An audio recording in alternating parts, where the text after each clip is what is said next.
हे अग्निकर्म चिकित्सा आहे. त्याच्यामध्ये हे आपण जो पेशंट आला होता त्याला DNSचा प्रॉब्लेम होता सर्दीचा. तर आपण त्याच्याकडून ऐकून घेऊ. तर दादा तुम्हाला काय काय त्रास होता जेव्हा तुम्ही आले?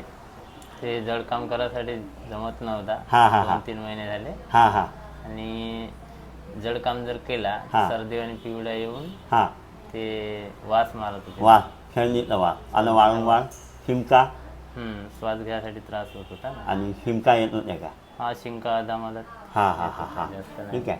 आता आपण 1-2 महिने ट्रीटमेंट झाले. तर आता तुम्हाला कसं वाटतंय?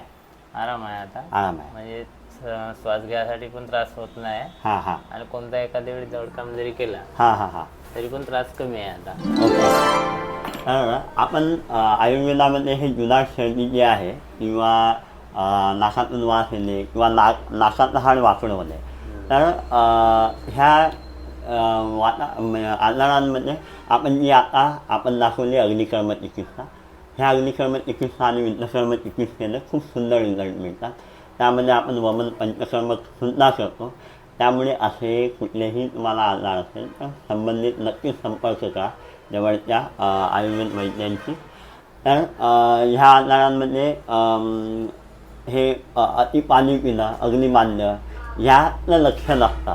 तर त्यामुळे पाणीचा योग्य वापर पिणे आपल्या आहारात असायला पाहिजे आणि कफयुक्त पदार्थ यांचा टोटली अवॉइड करणं हे उत्तम असतं. तर त्यामुळे असे कुठलेही आजार असेल तर संपर्क